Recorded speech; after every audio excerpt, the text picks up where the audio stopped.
I'm Kate Davidson. The Voting Rights Act turned 50 this week, and as we mark its history, there's actually a modern voting rights case playing out in our backyard. Yakima, Washington, is more than 40% Latino, but by all accounts, the city has never elected a Latino council member. Now, the city is about to elect its first, and maybe second, and possibly even third and fourth Latino council members.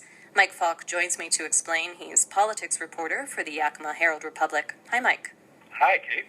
This week, Yakima held its first primary under a new districting system. Can you describe how the old system worked versus this new one?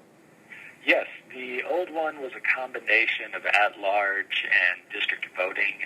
What you had was 3 at-large positions that were voted on citywide and 4 district positions that were voted on at the district level in the primary, but then went citywide in the general election. Now what Yakima has for the first time are 7 districts, and every single city council seat is voted on out of those districts in the primary and general, so there's no more at-large voting. And this all came about because of a lawsuit that was based on the Voting Rights Act. Can you recap for our listeners the heart of that case and the judgment delivered? Yeah, the heart of the case, it was brought by the American Civil Liberties Union on behalf of 2 Latino residents who said Latinos are not getting a voice under the current election system. The candidates of their choice are not being elected, and the issues that are important to them aren't being represented. So the ACLU said that under Section 2 of the Voting Rights Act, if you can show that there's this history of racially polarized voting, then the system is in violation, and a court can order it to be changed. And the judge at the Eastern District Court of Washington agreed, and in February ordered these new elections. And one of the twists of all of this is that the city of Yakima is still appealing the voting rights lawsuit that resulted in these districting change.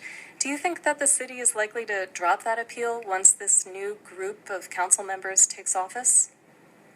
That'll be interesting because a majority of candidates who were running have said that they would rescind the appeal, but they've got some real questions to face just because of the costs of the litigation. The city has already spent more than $1.1 million defending it, and back in June, the same judge ordered the city to pay $1.8 million to the ACLU.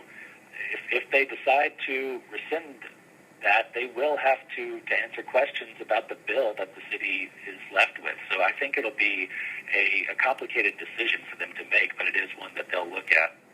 Mike Faulk, has this been a deeply felt issue in the community?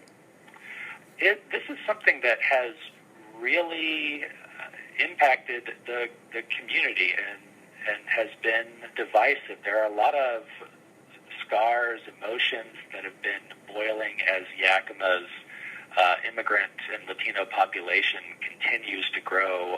We continue to approach 50-50 in terms of population, and this is the next element of that, and it's been council meetings addressing this issue, addressing the appeal, have been very emotional. And so after these elections and a new council is sworn in, it'll be really interesting to see whether there's a healing process or not. That's Mike Faulk. He's politics reporter for the Yakima Herald-Republic. Because of the way candidates advance